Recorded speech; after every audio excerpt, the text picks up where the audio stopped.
Di kota Amerika, tiba-tiba muncul penghalang besar. Seekor sapi terbelah menjadi dua. Dale ketakutan. Dale memegang sapi itu, malah terkena darah di tangannya. Di saat ini sebuah pesawat terbang, terkena penghalang dan meledak. Burung lewat pun lehernya patah. Saat ini mereka sadar, mereka terkunci dalam sebuah kaca. Kita terjebak. Pada saat ini, sebuah mobil yang tidak tahu mendekati penghalang. Dale menyuruhnya berhenti. Supirnya turun dan ingin menanyai Dale, tetapi dipantulkan kembali oleh penghalang. Mereka tidak dapat mendengar suara sesama, hanya bisa berkomunikasi lewat tulisan. Penghalang ini tampaknya memiliki kekuatan misterius. Setelah muncul banyak masyarakat yang mati, seorang polisi baru saja mendekati penghalang. Alat pacu jantung meledak, dan polisi lainnya hanya berdiri, terbunuh oleh peluru yang dipantulkan oleh penghalang. Sementara itu, orang-orang di kota panik, memikirkan bagaimana untuk lari. Mereka mencoba menyemprotkan reagen kimia pada penghalang, ingin menghilangkannya. Coba lagi untuk mengukur sudut penghalang, ingin menghitung batasnya, tetapi tidak bisa. Untungnya saat ini, militer tiba. Mereka mulai menyemprotkan air ke penghalang, menguji apakah cairan dapat tembus. Tapi setelah hanya uji, mereka pergi. Orang-orang mulai kecewa dan marah. Mereka mengira militer akan menyerah. Tak terpikirkan, keesokan harinya, militer benar-benar mengatur pertemuan yang unik. Mereka menggunakan mobil untuk menjemput kerabat warga kota, agar mereka bertemu di seberang kubah. Akhirnya kota itu menjadi ramai. Semua orang bergegas ke tepi kubah. Mereka tidak bisa mendengar suara kerabat mereka, hanya bisa mengekspresikan suasana hati dengan tindakan. Di seberang kubah, sepasang kekasih saling berciuman. Mereka menggunakan kertas, pena dan tablet, menyatakan isi hati mereka. Bahkan ada orang yang menulis nama mencari putri mereka. Walaupun tidak pernah ketemu, tetapi hanya suatu pandangan, mereka merasa terhubung satu sama lain. Orang-orang berkerumun di depan kubah dengan kegembiraan, saling memberi kabar, menikmati pertemuan mereka. Itu putraku. Saya sudah belasan tahun tidak bicara dengan dia. Tapi Dale menyadari ada sedikit bahaya. Jadi Dale menemukan seorang wanita yang bisa membaca bibir. Membawanya ingin mengetahui kabar dari tentara. Seorang tentara mengatakan padanya, tentara akan berangkat besok, dan takkan kembali lagi, karena pemerintah ingin meluncurkan bom ke dalam kubah. Mereka ingin mengebom kubah, agar tidak menimbulkan kepanikan. Mereka tidak peduli penghuni di kubah akan terbunuh atau tidak, bukan untuk menyatukan sanak saudara, tapi membiarkan mereka mengucapkan selamat tinggal sebelum mereka mati. Dale mencari orang untuk memberitahu masyarakat, kemudian membawa penduduk untuk menemukan tempat perlindungan bawah tanah. Sangat cepat, tiba saatnya pengeboman. Masyarakat duduk dengan tenang dan memeluk orang yang mereka cintai. Siapapun tidak tahu bagaimana akan hari esok. Bom nuklir meledak 10 meter dari kota, tapi tidak ada yang terjadi pada pasangan di dalam. Dale menyentuhnya, melihat bahwa penghalang itu masih ada. Ledakan itu hanya meninggalkan celah setengah meter, tetapi malah menghancurkan semuanya. Sumber daya di kota hampir habis. Kehabisan makanan dan air. Semua orang terpaksa membentuk tim untuk mengambil air di danau.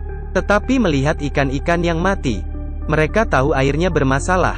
Air yang diambil itu ternyata bisa menghidupkan api. Ini bukan air, tetapi adalah bahan bakar. Melihat keadaan ini, semua orang cemas. Pergi ke toko dan mengambil barang dagangan. Bahkan ada yang berkelahi. Demi menghentikan mereka, polisi mengeluarkan gas air mata. Tetapi tidak berguna. Melihat masyarakat yang kacau, polisi mengeluarkan pistol. Ketika ingin menembak, turun hujan deras. Semua orang menjadi sadar, dengan cepat menampung air. Tetapi Yo melihat sepertinya hanya di dalam kubah yang hujan. Mungkinkah itu telah membentuk sistem iklim independen? Yo merasa aneh. Dia menyentuh kubah lagi, merasa ada sesuatu yang mengendalikan kubah di kota. Jadi dia menarik pacarnya Nori, dengan sketsa kubah yang diperhitungkan dengan cermat. Kemudian mencari, tanpa diduga, menemukan tumpukan daun yang mencurigakan. Yo menyentuhnya, kemudian terkena sengatan listrik. Dia memastikan bahwa ini pasti kubah kecil. Jadi mereka buru-buru membuang daunnya, membersihkan debu dengan air. Ternyata penutup kaca yang familiar muncul. Yang berbeda adalah, ada telur yang tersembunyi di dalamnya. Melihat telur aneh ini, Yo mencoba berbicara padanya, ingin mematikan kubah. Tetapi tatapan Nori meragukan. akhirnya menggunakan cara lain. Bersama Nori memegang telur itu. Tiba-tiba, ibu Nori muncul. Dengan takut Nori melepaskan tangannya. Di saat itu, ibunya menghilang. Nori tiba-tiba punya firasat buruk. Dia segera berlari pulang. "Ibu, saya datang." Ternyata ibunya sedang sakit parah.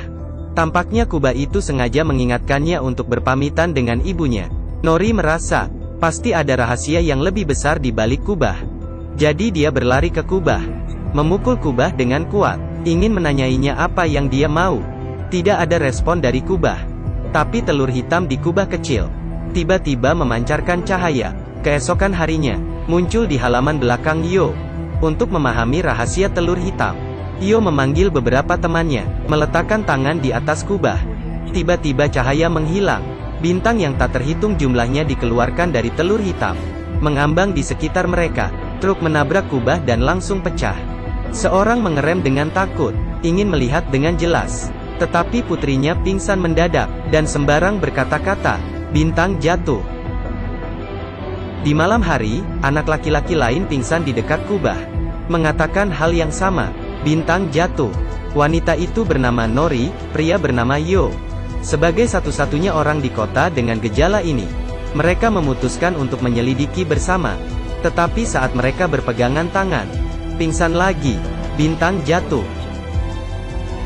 Orang tua mereka langsung membawa ke rumah sakit dengan ketakutan dan melakukan pengecekan total. Tetapi dokter berkata mereka baik-baik saja.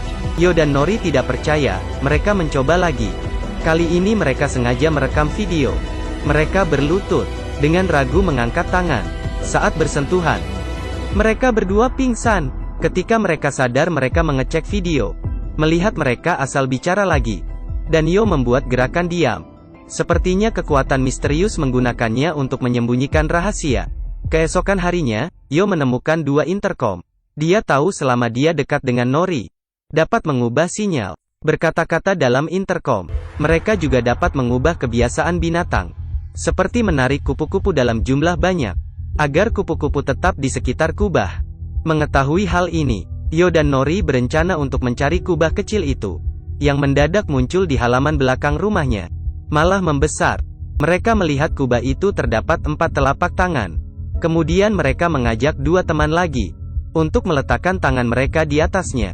Tiba-tiba telur hitam menjadi putih, mengeluarkan cahaya, kemudian pecah.